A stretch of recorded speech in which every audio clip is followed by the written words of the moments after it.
Hey there, everyone. We just did a series of seeing exercises where we started with a continuous line. We did a blind, we did a gesture, we did a blind again. Here we had a gesture of this, and now we're going to do a gesture of this to turn into a fast contour study, and then we're going to put it on pretty paper to make a little bit more of a resolved illustration. But hopefully this is kind of tying up gesture, sighting, measuring, and contour, and that they're not necessarily to be an end-all be-all, but they're really just to help you understand your subject. I think I'm going to switch to using a mechanical pencil. I think you guys have a 5 or a 7. You have a 7. I'm going to use my 7. That's my 9. Here it is. Okay. So the more comfortable I get with this little subject, hopefully this gets to be easier and better. I actually want to make the whole thing a little smaller, to be honest. It's going to kind of screw me up making it smaller.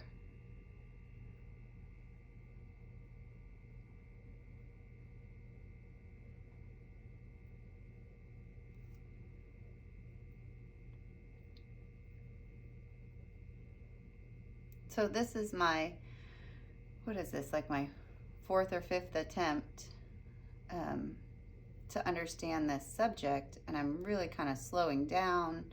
I'm not having to draw through the subject quite so much. I can kind of like release the pencil a little, and I can kind of edit and revise this as I go. Here's my stem.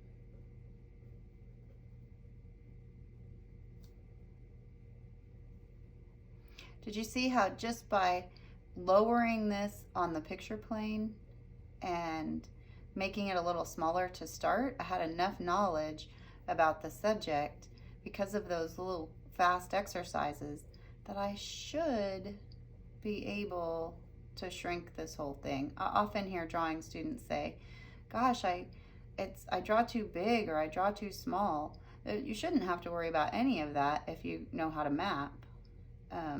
Because you can kind of set your boundaries.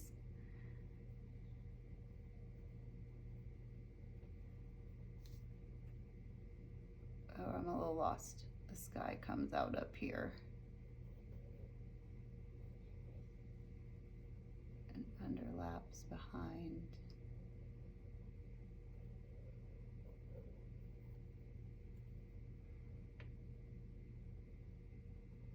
There's some little leaves here.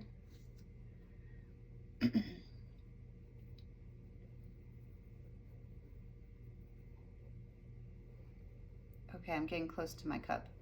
I think it's always easiest to draw your organic stuff first because then it tells you where the sky is lower, where the hard stuff, the geometries, come in. Okay, I'm going to try to do the cylinder. I don't feel like I've really nailed the cylinder yet, so I'm going to try and get it this time.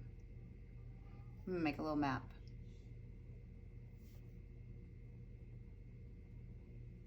It's like tucked over here. And it comes up above. It comes like right behind there and to here. It's not that low. It's way up here. So it's like I've got that little bit of a map that can help me understand where it goes.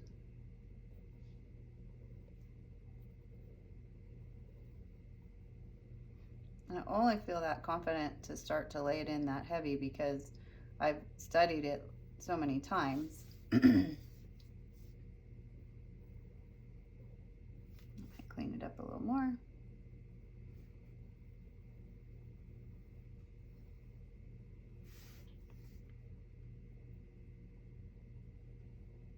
I remember that this was similar in scale.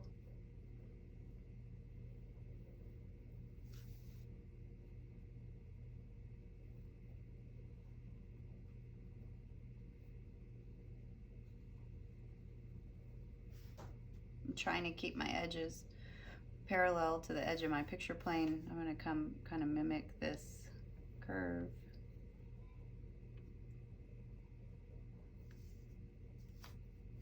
I don't think these are quite parallel to the edge, so I'm going to kind of straighten that up a little. You could just use your pencil as a straight edge, or you can use a straight edge. Yeah, you can see where that bows in a little bit. That's not quite good.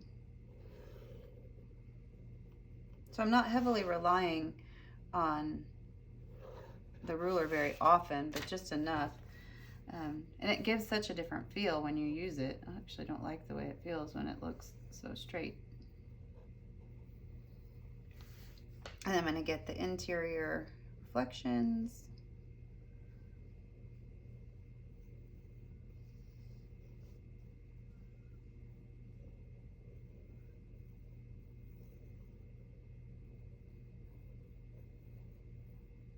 And then the rest of the leaves.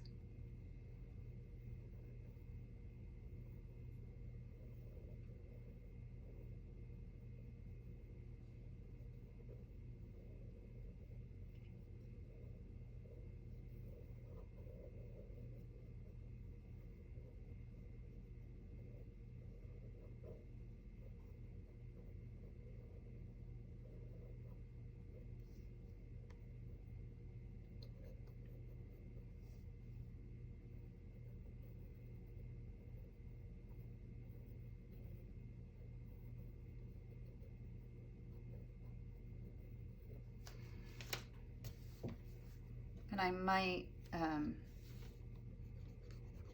oh, my eraser's all gone. I might just lay in the back of the table. Just a little, and I'm gonna let it kind of dissipate out. Okay, so now I've done a ton of very fast, not very complicated, nothing to worry about, little drawings. But I can now use this to make a little trace and transfer study on my good paper. That's still all kinds of crazy wrong. Push that down.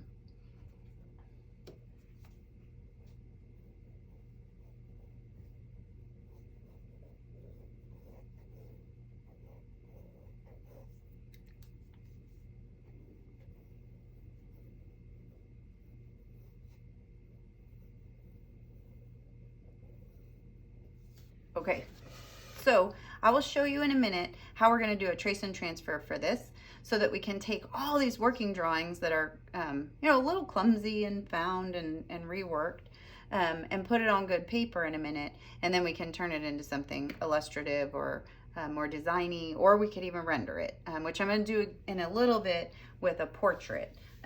We'll do a line drawing from a trace and transfer, and then we'll render it with graphite. So I will see you in a second.